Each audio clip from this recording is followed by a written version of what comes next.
요한복음 3장 16절 함께 봉독하겠습니다.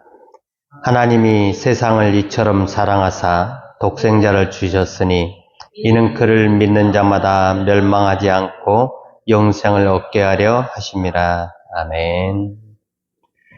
오늘은 우리가 사는 세계에 대해서 한번 좀 살펴보기를 원합니다. 세계라고 하는 것, 우리가 이 개념을 좀 정확하게 알아야 될 필요가 좀 있을 것 같아요. 그 고대 헬라인들은 이 세계라고 하는 것을 어떠한 그 법칙대로 정리된 하나의 통일체로 이해를 했었죠.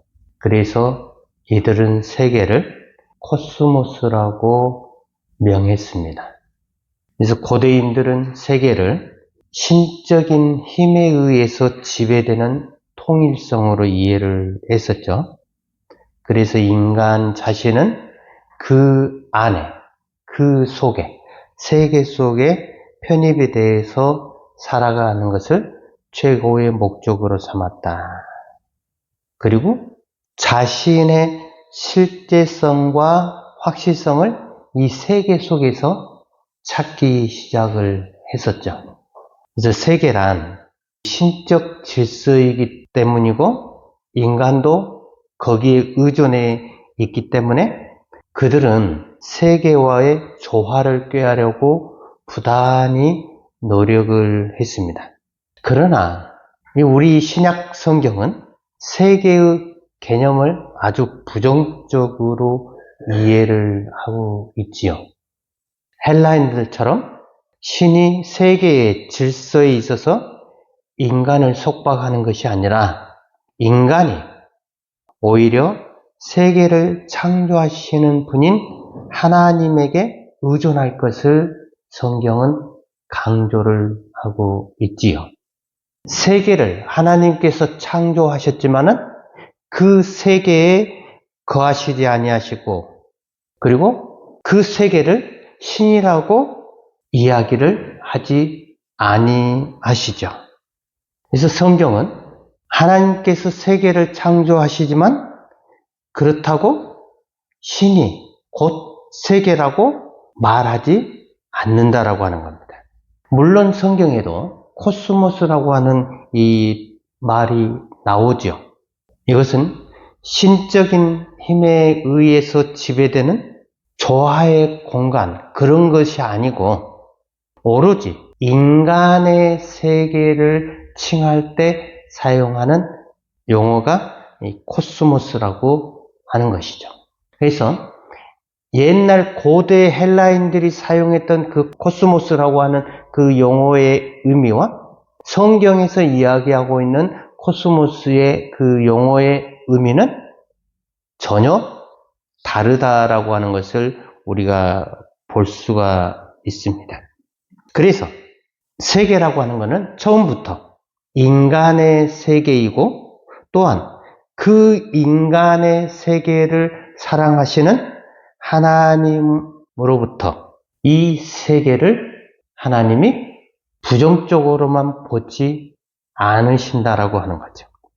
특히 오늘 요한복음 3장 16절에 보면은 하나님이 세상을 이처럼 사랑하사, 이거는 하나님이 인간과 인간의 세계를 사랑하시는 사랑을 잘 말을 해주고 있습니다. 그래서 세계라고 하는 것, 세상이라고 하는 것은 인간만 포함되는 게 아니고 거기에 관련된 모든 것들, 인간의 염려와 소원들, 탐욕과 욕망들, 교만과 자신감에서 생각하고 계획하고 의욕하는 인간의 모든 영역을 가리키는데 이것을 가리켜서 하나님 앞에 죄인인 인간과 그리고 그 죄인의 세계, 그것을 아울러서 이야기를 하고 있다라고 하는 것이죠. 그래서 하나님이 세계의 창조자라고 했을 때 죄인을 사랑하사 그 죄인을 통해서 인간의 세계를 하나님의 사랑의 실행 장소로 삼으시고 거기에서 하나님 자신의 뜻을 이루어 가시는 것을 의미를 하고 있다라는 것입니다. 그래서 세계는 하나님의 사랑이 실현되는, 발휘되는 장소이다. 그래서 죄인이 세계에 매여 있고 거기에서 죽어가고 있으며 거기에 그 세계를 인간들이 자신의 신으로 오해하며 살아가고 있기 때문에 하나님은 그 세계를 하나님의 사랑이 발휘되는 장소로 택하셨다라는 이야기죠. 그래서 세계라고 하는 것은 전적으로 하나님 앞에 죄인인 인간이 자신을 위해서 스스로 만든 형성물이다.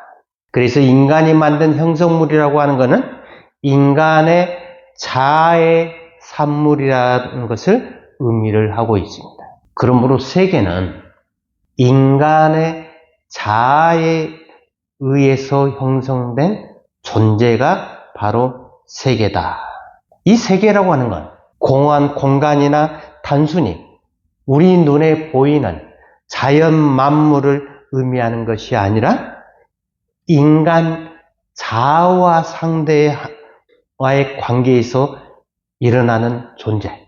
그러니까 인간의 자의식의 산물이다 라는 이야기죠. 나와 상대와의 관계에서 일어나는 역사적인 그 존재는 절대 세계를 만들 수가 없습니다. 왜냐하면 나와 상대와의 관계, 나와 너와의 관계는 생명의 관계이기 때문에 여기에서는 서술하거나 묘사하거나 어떠한 것도 할 수가 없는, 그래서 오직 상대를 제3자로 그것으로 보기 때문에 우리는 세계를 만들어 가는 것이죠.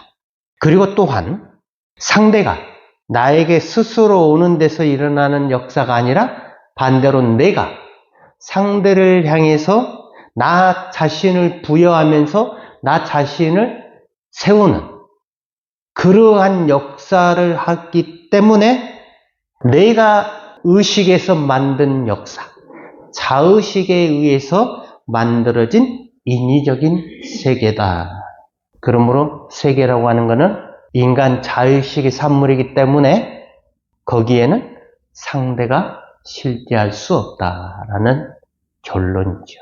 우리는 여기서 이제 세계를 기독교적인 좀 더 영적으로 이해를 하면은 두 가지 의미로 접근을 할 수가 있는데, 세계를 인간 자아의 산물이라는 관점에서 이해를 하면은 한 가지가 세계가 인간이 하나님의 형상임을 잘 보여주고 있다는 것을 알 수가 있습니다. 인간이 세계를 창조할 수 있음은 그가 자아를 가지고 있기 때문이고, 그리고 인간의 자아는 인간 자신의 것이 아니라 사실은 하나님의 선물입니다. 하나님이 인간을 창조하셨다라고 하는 말은 곧 하나님이 인간에게 자아를 넣으셨다라는 의미이지요. 우리가 이 견해를 따라서 세계의 영적 의미를 이해를 하면은 하나님이 자신의 형상을 따라서 인간을 창조하셨다 함은 곧 하나님이 인간에게 자아를 넣어 주셨다라고 하는 그 의미인데, 이 자아를 가지고 인간은 창조적으로 자연을 자신의 세계로 만들었다라고 하는 논리가 성립하지요. 그래서 하나님은 인간을 자신의 형상으로 창조하셨고, 인간은 하나님의 형상으로서 자아를 가진 존재가 되어가지고 자연을 자신의 세계로 창조적으로 펼쳐가게 된 것. 이런 점에서 세계야말로 인간이 하나님의 형상이고 그 형상은 곧 하나님으로부터 자아를 부여받았다라고 하는 것을 의미를 하고 있지요. 두 번째는 세계라고 하는 것은 인간의 자아가 근본적으로 자충족한 존재가 되었음을 증명하는 것이라는 점이죠. 이 자충족이라는 말, 이거는 대단히 좀 부정적인데 다르게 표현하면은 하나님의 실제성을 상실한 자아를 의미를 하고 있어요. 인간의 본래는 하나님 앞에서 자충족한 존재가 아니라 오히려 그 반대로 하나님으로 인해서 사는 존재로 창조함을 받았었지요. 그래서 하나님으로 인해 사는 존재가 스스로 자신으로 인해 사는 존재로 바뀐 것이 자충족이라고 이해를 할 수가 있습니다. 따라서 자충족이라고 하는 것은 하나님의 실제성을 상실한 존재가 가지는, 결국 인간이 세계를 가지는 것은 그가 하나님의 실제성 안에 있기 때문이 아니고 오히려 그 실제성을 상실하고 난 이후에 그것을 다시 찾기 위한 노력 때문에 생겨난 것이 세계라고 한다라고 볼 수가 있습니다. 그러니 이런 인간이 하나님을 상실한 후에 잃어버린 그 하나님을 찾기 위해서 노력하는 영혼의 활동이 바로 세계가 형성이 되었다라고 하는 것. 그런 점에서 세계라고 하는 것은 인간이 자충족한 존재가 되어서 잃어버린 하나님의 실제성, 즉 하나님의 나를 찾기 위한, 그래서 자신의 창조적인 노력을 동원해서 자연을 공간과 시간적으로 그리고 인위적으로 재창조하면서 생겨난 산물이 바로 세계다. 또한 우리는 이 세계를 보는 인간의 시야를 가리켜서 세계관이라고 이야기를 하죠. 자, 하나님의 실제성을 상실한 인간이 하나님을 다시 찾기 위해 몸부림치는 인간의 본질로 인해서 세계가 일어난다고 하면은 세계관은 그 하나님의 실제성을 상실한 인간이 행하는 자연스러운 영적 행위다라고 보면 되겠죠. 그래서 세계관이라고 하는 것은 단순히 세계를 보는 시야 그리고 세계를 보는 입장을 의미하는 것이 아니고 보다 적극적으로 특정의 입장, 하나님의 실제성을 움켜쥐려고 하는 창조적인 노력이다라고 볼 수가 있습니다. 그래서 그 세계관이라고 하는 것, 인간의 연장선에서 하나님을 그리는 창조적인 그림을 그리는 셈이지요. 결국 인간이 연역해서 신을 상상하는 그림을 그리게 되는데 그 그림은 실제적인 하나님을 그리고 있는 게 아니고 우리 인식을 통해서 상상을 통해서 나온 그림이기 때문에 그 그림은 완전히 생명이 없는 세계다라고 하는 것입니다. 이 인간의 그 실제성, 잃어버린 본질을 찾아 헤매는 인간의 모습. 말하자면 세계라고 하는 것은 하나님의 실제성을 그린 것이 아니라 인간이 그린 그림이다 라고 하는 거죠. 하나님의 실제성을 상실했기 때문에 인간은 세계를 가지고 하나님을 찾으려고 부단히 노력을 하고 있다라고 하는 거야. 그래서 인간이 순수하게 하나님을 상대로 나의 너로 만나려고 하는 것이 아니라 항상 나의 그것으로 조직하려고 하는 것이 바로 하나님을 상실했기 때문에 인간은 항상 하나님을 앞에 두고도 우리는 그 하나님을 생명으로 나의 너로 인정을 하지 않는다라고 하는 것이죠. 사실 인간은 세계를 떠나서 하나님을 찾을 수도 없고 또한 하나님을 발견할 수도 없습니다. 왜냐하면 하나님을 찾는 노력 자체가 세계적이기 때문에 그렇죠. 세계를 빼버리면 인간의 그 활동 자체가 불가능하게 돼요. 세계가 없어져 버리면 인간은 아무것도 할 수가 없게 되는 거죠. 그러니까 세계라고 하는 것은 우리 인간에게 있어서 없으면 안 되는 가장 중요한 것임에도 불구하고 그 세계가 하나님을 만나는데 걸림돌이 된다라고 하는, 어떻게 보면은 인간이 자신의 창조적인 노력을 통해서 하나님을 찾으려고 하는 한 절대로 하나님을 만날 수가 없다.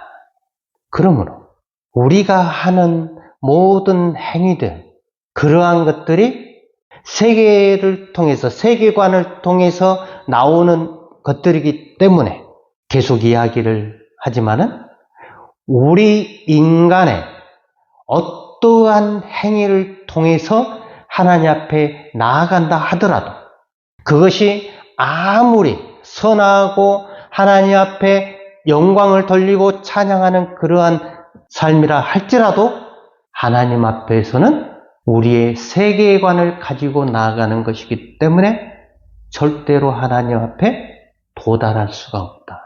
만날 수가 없다. 그래서 우리는 그분이 우리에게 오셔야만이, 하나님께서 우리에게 오셔야만 우리가 그 하나님 앞에 설 수가 있는 것이지, 우리가 하나님 앞에 나가서 하나님 앞에 우리가 드려짐으로 해서 우리가 하나님 앞에 세운다라고 하는 것은 있을 수 없는 일이다. 그럼에도 불구하고 우리는 여전히 우리가 하나님 앞에 나가서 우리의 뜻대로, 우리가 믿고 있는 바, 우리가 알고 있는 바, 우리가 성경을 통해서 배워왔던 그 지식을 가지고 하나님 앞에 자꾸 서려고 하는, 그게 죄라고 이야기를 함에도 불구하고 여전히 우리는 그 모습이 마치 하나님이 우리를 받으시는 것처럼 착각을 할 때가 많이 있다. 절대로 우리의 인식을 통한 우리의 세계 속에 있는 한 우리는 하나님 앞에 나아갈 수가 없다라고 하는 점을 기억을 해야 됩니다. 그래서 오직 하나님이 우리에게 오실 때 순간순간 우리가 그 하나님 앞에 반응하고 그 하나님 앞에 인정하고 그리고 그 하나님 앞에 고백하고 나의 마음을 드리는, 그래서 그 상황이 우리에게 때때로 좋은 일일 수도 있고 때때로 나에게 불리한 일일 수도 있고 때때로 그러한 것들이 우리에게 많은 여러 가지 부분에 있어서 안 좋은 상태로 몰고 갈지라도 그 순간순간 하나님께서 행하시는 일들에게 믿음으로 순종하는, 하나님께서 하시면 모든 것이 옳습니다 하는 그러한 우리의 마음을 가지고 나아가야 된다. 네, 그것은 하나님과 나와의 1:1 관계이기 때문에 옆에 있는 사람이 때때로 이해를 못할 때가 있어요. 많은 사람들이 그것을 오해할 수도 있고 그것을 말로 설명할 수 없는 그러한 일들이 비일비재하겠지요. 그래서 하나님과 나와의 관계는 나와 너와의 관계, 1:1의 관계이기 때문에 비밀이에요, 비밀. 근데 그 비밀을 자꾸 옆 사람한테 이야기하는 것은 좋은 것이 아니겠죠. 그래서 우리가 하나님 앞에 나의 자신을 드린다라고 하는 것은 순간순간 그 하나님을 인정하는 것이다. 근데 그 하나님이 어떻게 우리에게 나타나셔요? 우리의 주변의 사람들을 통해서, 내가 만나는 사람을 통해서 하나님께서 역사를 하신다.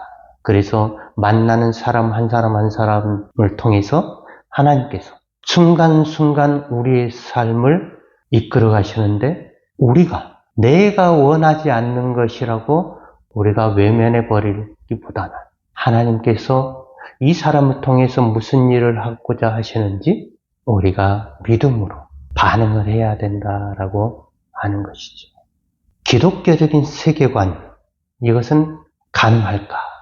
말 그대로 기독교적인 세계관이라고 하는 것은 세계를 기독교적인 입장에서 보려고 노력을 하는 것이겠죠. 그런데 이 세계를 기독교의 눈으로 본다고 한다면 과연 이 노력이 얼마나 적절할 것인지 그렇게 좋다라고 볼 수가 없겠죠. 왜 그러냐면은 세계 자체가 이미 하나님 앞에 생명을 상실한 상태이기 때문에, 관계가 깨져버린 상태이기 때문에, 그럼에도 불구하고 하나님이 그러한 세계, 하나님이 찾아오셔서 그 세계를 통해서 이 일들을 하기를 원하고 계신다. 하나님이 세상을 이처럼 사랑하사 이러한 이 세계, 하나님의 뜻이 하나님의 계획하심과 하나님의 섭리하심에 따라서 이루어지고 있다. 그래서 우리가 계획하고 우리가 무언가를 하는 그러한 것이 아니라 하나님의 뜻대로 행하신다라고 하는 것이죠. 그래서 16절 오늘 본문의 말씀이 하나님이 세상을 이처럼 사랑하사 독생자를 주셨으니 이는 그를 믿는 자마다 멸망하지 않고 영생을 얻게 하려 하십니다. 이건 하나님의 뜻이죠. 세상이지만은 그 세상을 하나님께서 사랑하시고 독생자를 주셔서 믿는 사람마다 누구든지 멸망하지 않고 영생을 얻게 하려는 것이 하나님의 뜻이다. 이 세계 가운데서 우리가 그 하나님의 뜻을 분별하며 늘 살아가는 삶, 그 일을 통해서 하나님이 우리의 삶의 주인으로 순간순간 임하시는, 일하시는 그러한 삶이 될 수 있도록 우리 자신을 내어드리는 삶이 되기를 주님의 이름으로 축원합니다.